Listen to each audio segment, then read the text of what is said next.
Vamos brevemente a revisar cuatro cosas que hacen a la Biblia, que hacen al Antiguo Testamento, no un libro extraordinario, un libro único, es decir, un libro inspirado por Dios. Y lo primero es su origen divino. Eso es el primer punto, es su origen divino. Segunda de Timoteo 3:16. Toda la escritura es inspirada por Dios y útil para enseñar, para redarguir, para corregir, para instruir. ¿En qué? En justicia. Pero observa bien, toda la escritura es inspirada por Dios. Toda la escritura es inspirada por Dios. Entonces, la Biblia es un libro extraordinario porque es un libro divino, por su origen divino. Eso es algo.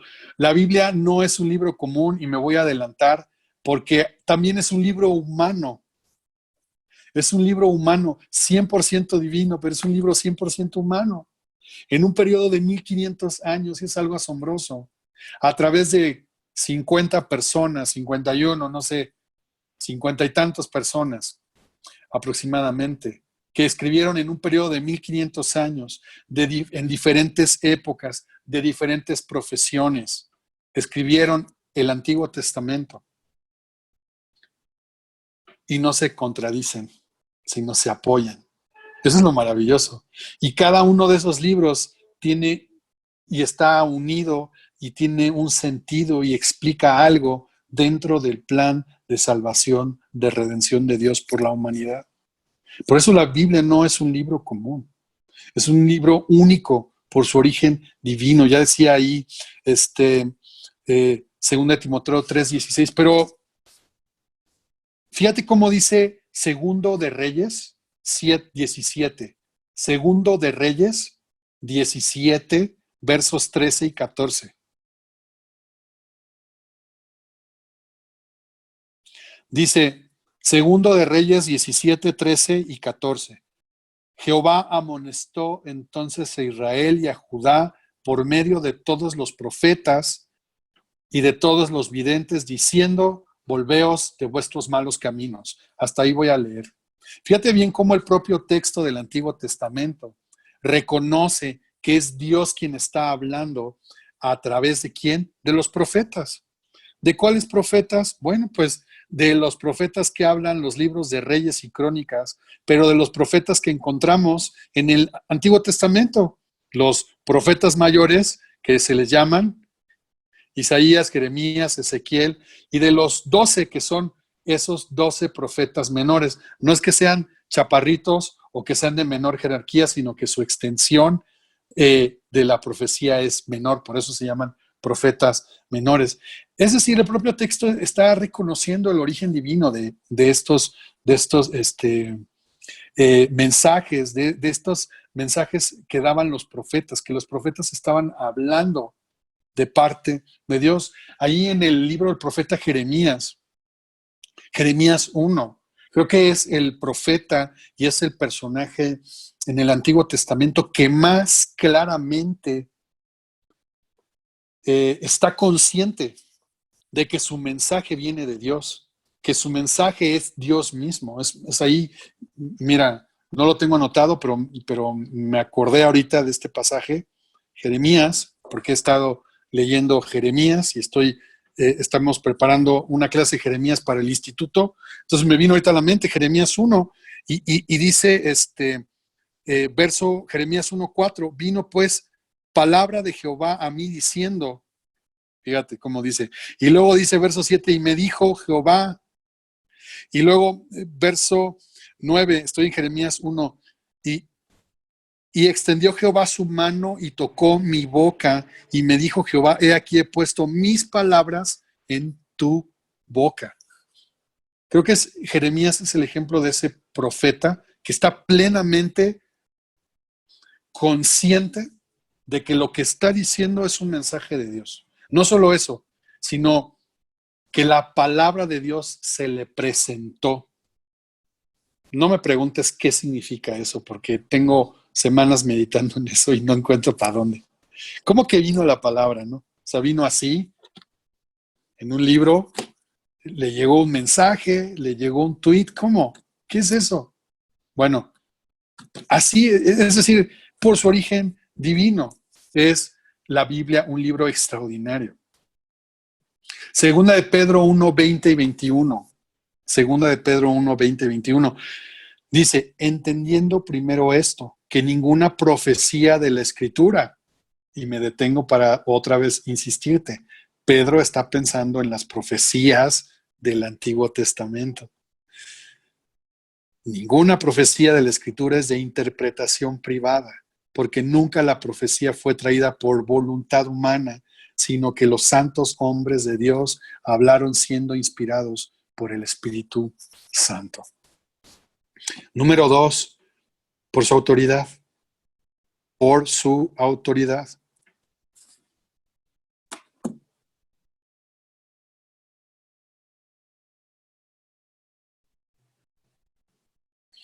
Que tiene mucho que ver, está muy ligado este concepto al anterior.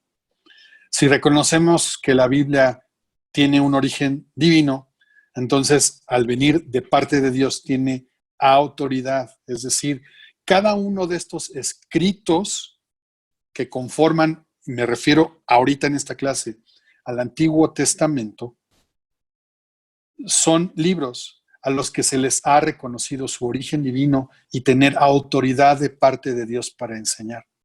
Quiere decir que hay muchos escritos que no están en la Biblia. Hay muchas. No solo los libros que a lo mejor has oído como apócrifos o deuterocanónicos. Hay otros más, como que pueden tener alguna relación con la Biblia, parecer libros de la tradición judía, libros que hablen del Antiguo Testamento, del pueblo de Israel, y no se les reconoce esa autoridad, la autoridad como de parte de Dios. Vemos en los libros de Reyes y Crónicas, principalmente, cómo había una cierta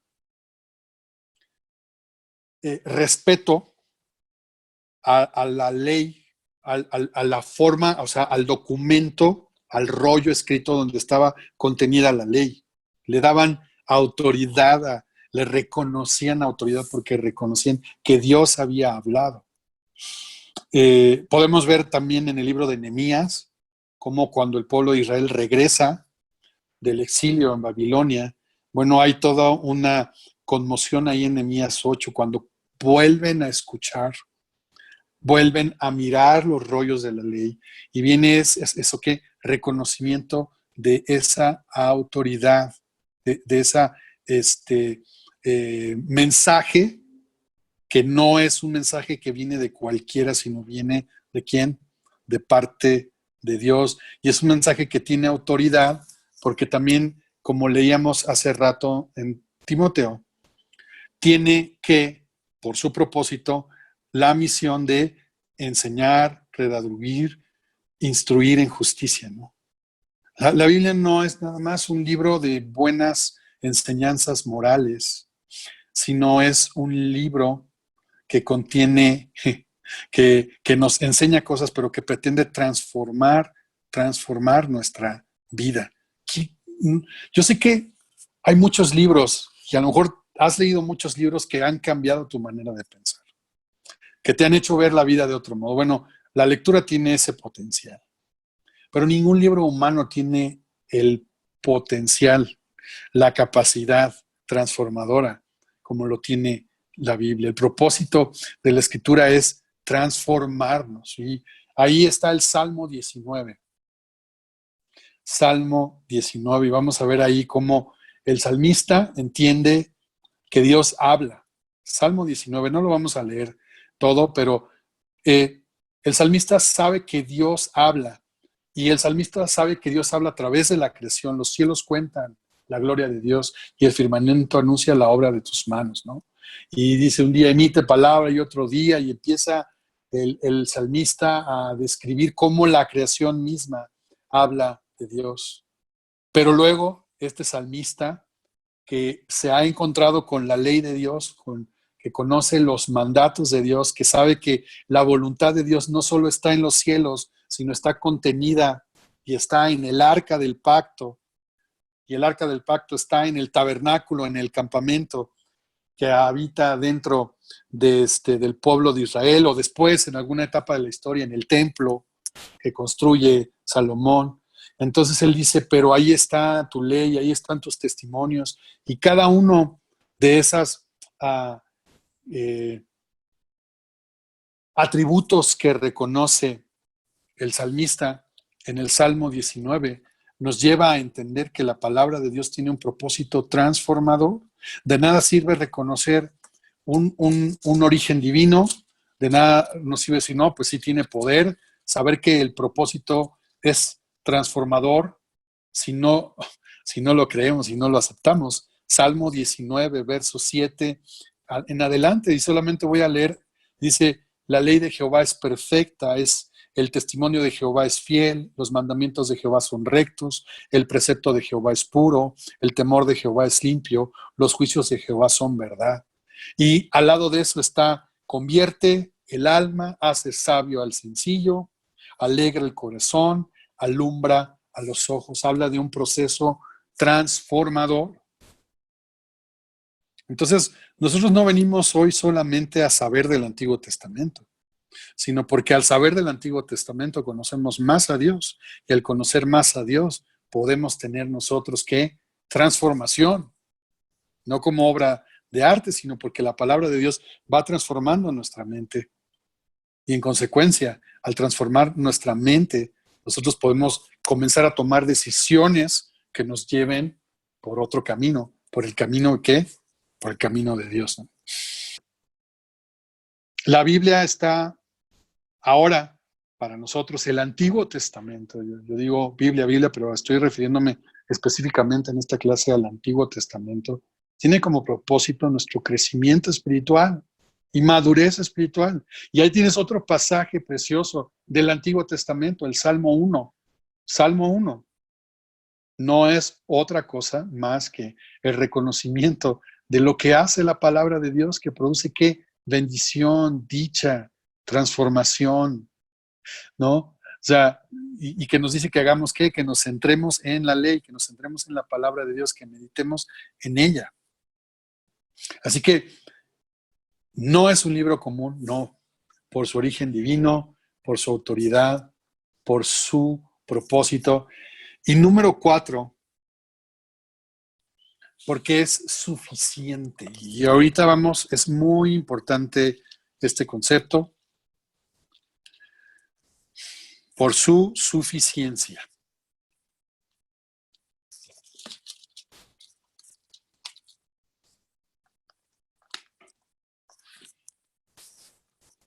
Leíamos en 2 de Timoteo 3, 15 al 17. Lo leí hace rato, lo cité, pero lo voy a leer un verso antes, 2 de Timoteo 3, 15 al 17. Porque nos va a permitir redondear estos 4 puntos que acabo de comentarles. Dice, pero persiste tú en lo que has aprendido y te persuadiste, sabiendo de quién has aprendido, y que desde la niñez has sabido las sagradas escrituras, las cuales te pueden hacer sabio para la salvación por la fe que es en Cristo Jesús. Toda la escritura es inspirada por Dios y útil para enseñar, para redarguir, para corregir, para instruir en justicia, a fin de que el hombre de Dios sea perfecto, enteramente preparado para toda buena obra. Verso 17 se está refiriendo a esta suficiencia. No necesitamos otra cosa más que la palabra de Dios. El Antiguo Testamento, piensa en esto, no necesito otra cosa más que el Antiguo Testamento. Piensa que no tuvieras el Nuevo Testamento en este momento. Ahorita me estoy acordando de algo. Yo les he dicho, bueno, los que me conocen saben que yo estudié Derecho. Y yo tenía un maestro que estaba muy loco. Por cierto, ese maestro ahora es ministro de la corte. Entonces, la primera clase, a ver su código civil. Entonces, agarra el código civil y y dice aquí, ok, nosotros vamos a estudiar el título tal, ¿no? El libro tal, ¿no? Tiene 5 libros. El cuate agarró y rompió el código y dijo, quitó así, y dijo, bueno, esto es lo que les toca estudiar en esta clase. No piensen en otra cosa, ¿no? Entonces, imagínate yo te dijera ahorita, arráncale, ¿no? Quita separa el Antiguo del Nuevo Testamento y solo tuvieras el Antiguo Testamento. Bueno, no les voy a pedir que hagamos eso. Él lo hacía para que nos enfocáramos en la materia que nos tocaba y no nos ofuscáramos con todo lo demás. Un poco estoy haciendo hoy yo eso, ¿no? Aislándote de todo lo demás. Pero imagínate que no tuvieras eso, sería suficiente. Sería suficiente para saber que hay un Mesías, que vino un Mesías. Sería suficiente para entender que el propósito de Dios es salvarnos. Entonces, no es un libro común y por eso lo estamos estudiando. La Biblia es el mensaje que tú y yo necesitamos.